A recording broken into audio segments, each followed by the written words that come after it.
కాంగ్రెస్ మోసపూరితమైన వాగ్దానాలు చేసిందని తెలంగాణ రాష్ట్ర తొలి స్పీకర్ ఎమ్మెల్సీ మధుసూదనాచారి విమర్శించారు. రంగారెడ్డి జిల్లాలో చేవెళ్ల పార్లమెంట్ అభ్యర్థి కాసాని జ్ఞానేశ్వర్కు మద్దతుగా నిర్వహించిన విశ్వకర్మల ఆత్మీయ సమ్మేళనంలో ఆయన పాల్గొన్నారు. బడుగు బలహీన వర్గాల వ్యక్తి కాసాని జ్ఞానేశ్వర్ అని బీసీలంతా ఐక్యంగా ఉండి గెలిపించుకోవాలని కోరారు.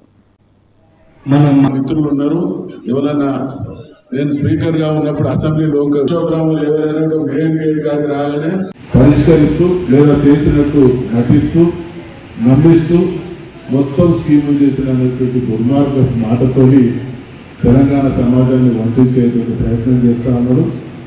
గతంలో ఆ వంచన మాటలు విని మనం మోసపోయినాం. 4 నెలలైనా కూడా వాటి అమలు బీఆర్ఎస్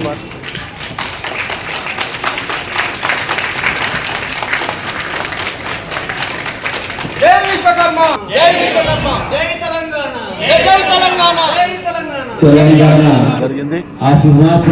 బీఆర్ఎస్ పార్టీ తరఫున పోటీ చేస్తున్నటువంటి కాసాని జ్ఞానేశ్వర్ను గెలిపించడానికి మహేశ్వరం శాసనసభ నియోజకవర్గ పరిధిలోని విశ్వబ్రాహ్మణులందరి ఆత్మీయ సమ్మేళనం జరిగింది. తప్పకుండా కేసీఆర్ గారి పాలనలో హైదరాబాద్ మహానగరంలో జరిగినటువంటి అభివృద్ధి, హైదరాబాద్ మహానగరం విశ్వనగరంగా ఎదిగినటువంటి తీరు, కేసీఆర్ గారు బీఆర్ఎస్ పార్టీ విశ్వబ్రాహ్మణులకు ఇచ్చినటువంటి గుర్తింపు, గౌరవం, వీటన్నిటి దృష్ట్యా కాసాని జ్ఞానేశ్వరరావు గారిని గెలిపించాల్సిందిగా చేసినటువంటి విజ్ఞప్తికి విశ్వకర్మీలందరూ కూడా గొప్పగా స్పందించడం జరిగింది. మరి బీసీలకు అవకాశాలు తక్కువ వస్తున్నటువంటి రోజులలో మెజార్టీ ఓటర్లు బీసీలు అయినప్పటికీ గెలిపించుకోవడం అనేది మన బాధ్యత. కాబట్టి కాసాని జ్ఞానేశ్వర్ గారిని గెలిపించాల్సిందిగా చేసినటువంటి విజ్ఞప్తిని అందరూ కూడా గౌరవించారు.